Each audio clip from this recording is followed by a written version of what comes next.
The executive and police are accusing the judiciary of being a stumbling block in the war against impunity and crime in the country. Interior Cabinet Secretary Dr. Fred Matiang'i blamed the courts for frustrating attempts by the law enforcement agencies in dealing with criminals and accusing judges and magistrates of being lenient to capital offenders such as drug barons and those involved in electoral malpractices.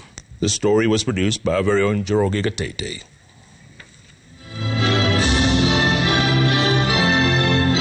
It is during the National State of Crime Conference at the Kenya School of Government, which brought together top security officials, members of the judiciary, the Attorney General's office and university dons, that the Interior Cabinet Secretary Fred Matiang'i and the Inspector General of Police Hilary Mutyambai yet again raised what has been a concern from the executive on the conduct of the judiciary. Some people were involved in violence, in criminals during the 2017 general elections. The cases have not been heard to date. We are facing another election next year. We arrest these people, we take them before a magistrate, the DPP arrives there, and they are promptly released on 20,000 shillings bond. The case will be mentioned in November.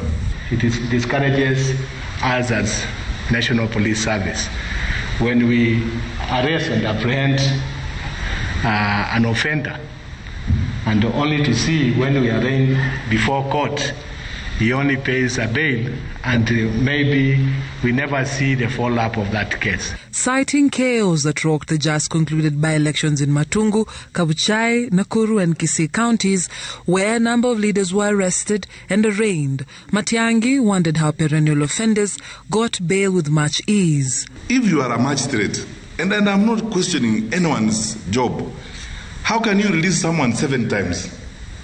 Some of these people we have taken to court, we are taking them the 7th or 8th time. You are on bond 7 times. Surely, as a magistrate, if you care for your country, can you say, no, you are not the type of fellow we should release to the public? The Interior Cabinet Secretary regretted that the trend has been the same with cases related to drugs, despite police apprehending suspects and presenting them in court. Americans arrested drug dealers from Mombasa who are used to actually walking in and out of court, and the matter has been heard, determined, and sorted out.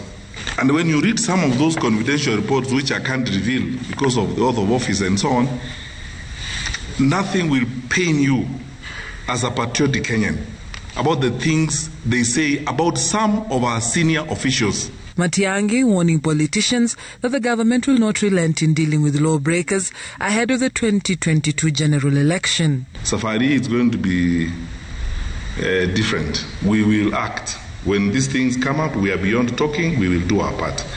But please, let others also do theirs, because if they did, we'll be fine. According to the report by the National Crime Research Center, dubbed Crime Trends in the Country, over 70,000 cases relating to homicide, robbery, corruption, traffic offences were reported every year. Cases of violation of children's rights also increased by more than 200%.